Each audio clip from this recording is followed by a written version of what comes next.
What's going on? How could I help? So basically we did talk before, but a lot has changed since then. The other day, so my diagnostic was at 151. My biggest struggle was also always RC, because English is my second language. It's just harder for me. But the other day I hit my first 170, which is really exciting. But I've been going downhill since. Like yesterday, I got a 162. After getting a 170, I got a 162, and that's when I'm like really concerned. I got thrown like a weird logic game in there that had patterns, but I'm just afraid because my test is in July, and I don't know if I should be taking practice tests every other day or if I should like go back and like look at foundation skills and stuff. Yeah, I hear what you're saying. And it's definitely discouraging to get those score drops so close to the exam. Yeah. First off, I want you to know that you shouldn't place too much stock in any one particular exam result. There's fluctuations are totally normal.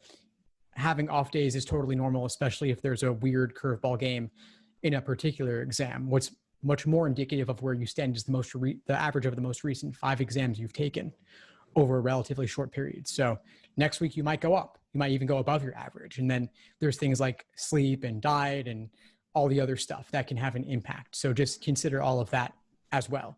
I wouldn't stop doing full-length exams with the exam less than a month away. So keep those up. But if you notice any weak areas that you may want to drill, then do that. Okay. I'm kind of like debating if I should just take like August and October instead of July and August. What do you think about that? Do you think that like for early admission, especially, I really want to do early admission to, hopefully Columbia if my scores are up to par. Do you think that I could get there by July, August, or should I wait? It's impossible to say whether you could get there, but I can say that applying early matters much less than it used to. And taking August and October is totally fine. You take those exams, you apply, you're still pretty early in the cycle, actually. Even November would be okay. And obviously that's beyond any cutoff for early binding decision and programs of that nature. But in general, rolling means that, in general, the process is rolling, and applying early doesn't actually matter that much, even despite that. So it sounds like you'll feel more comfortable going for August and October. So that's what I would do if that's the case. Okay. For reading comp, I'm just like, since my diagnostic, my reading comp just hasn't improved. It's the other sections that are like the reason for my improvement of score. I get -10 to -7 on reading comp. I read like the LSAT trainer, and I did a little bit of blueprint and a little bit of power score, but I just really feel like there's not a strategy. I feel like it's just reading it and figuring it out. Do you have anything that you recommend for like specifically question types for reading comp that will help me? Yeah, I hear what you're saying. Reading comp is definitely harder to improve on than the other sections.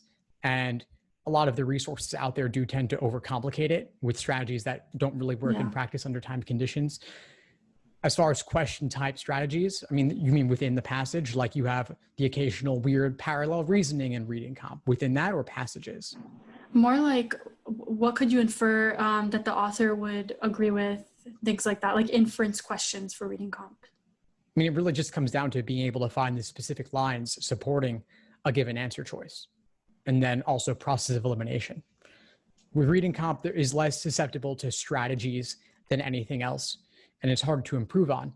But if you can remove some of the complication and simply figure out how to extract the main idea from a passage, and then have a sense of where to find things when you need them, when you're going back to the passage, like having a general roadmap of it in your head, that could be useful.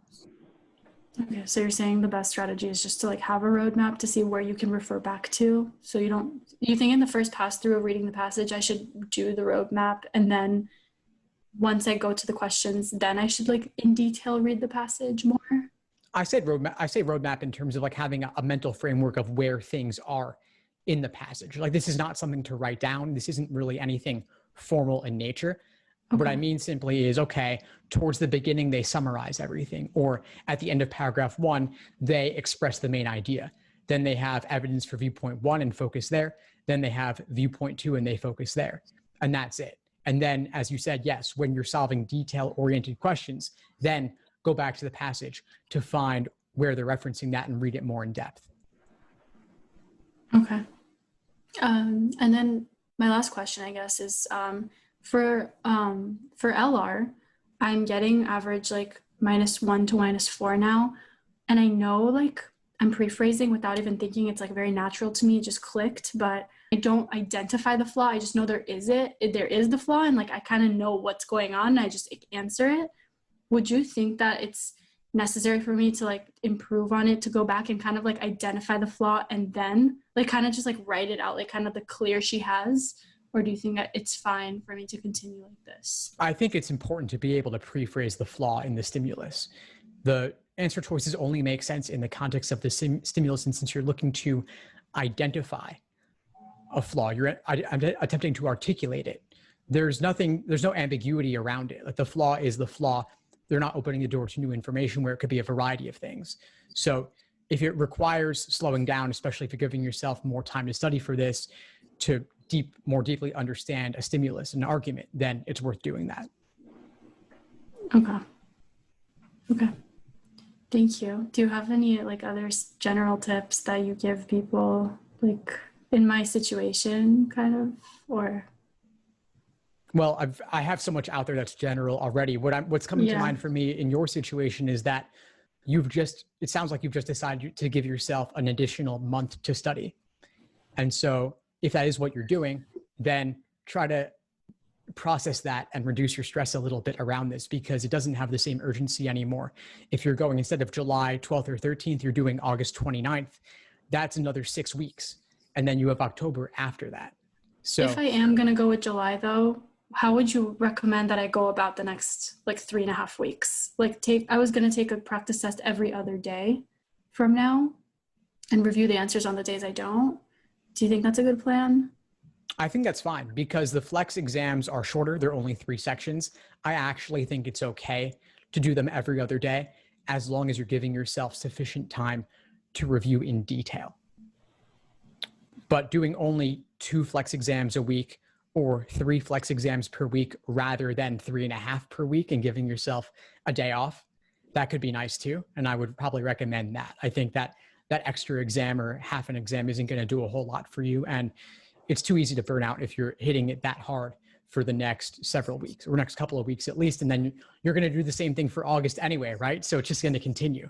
So try not to overwhelm yourself. This is a marathon, not a sprint. You've got at least another 2 months of this, so end of June to end of August. So feel okay slowing down. And then even if you don't do July, even if July doesn't work for you, you still got August. If August doesn't work for you, you have October, and they're not averaging multiple scores. So no one particular exam is going to make or break you here. Do you think it's okay for me to take 3 tests if I have to, like July, August, and October, or is 3 pushing it? Have you taken it before? No. I'm hesitant to say yes on this, because the part of the retake, well, actually the retake limits will apply to July. They won't apply to July, but they could apply to August and October. So like, what does that mean? The retake limits in terms of like how many tests you can take, or how many tests look bad? How many tests you can take. So LSAC actually has a formal policy around this where they say 3 times in one calendar, not in one calendar year, 3 times in one testing cycle. Testing cycles run from June to May. So normally that would mean that July, August, October was it.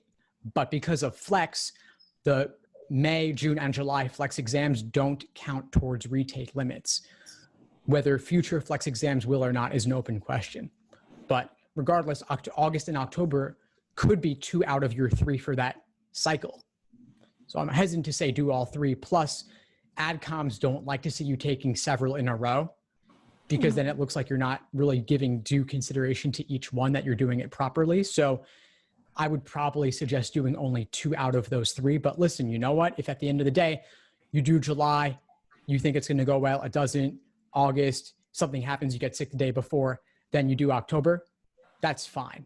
But if you know the day before that you just aren't going to make it what you want it to be, I wouldn't do it, since you do have August and October going forward. So you're saying in July, if I don't feel like I'm 100% confident, I shouldn't do it. The day before, like I can withdraw, I just won't get my money back, but it won't show up anywhere. Exactly. Okay. And if you are going to withdraw from the July LSAT flex, I would be ready to do that, like not at like 11:59 p.m., but I would do it a little bit Yeah. earlier, in part because Yeah. with it being flex, it might be tough to figure out how to do it. And you want to be able to call LSAC during business hours if necessary to at least register that you're trying to do this. Yeah. Okay. Right. Okay. Thank you so much. Of course. I'm glad we were able to connect. Keep in touch and let me know if you need anything going forward. Of course. Bye-bye. Have a good day. You too. Thanks for tuning into the show. Please subscribe if you haven't done so already to be notified of new episodes as I release them. And feel free to reach out if you need anything at all as you move forward with your prep. I'm happy to help however I can. In the meantime, I'll wish you all the best and take care.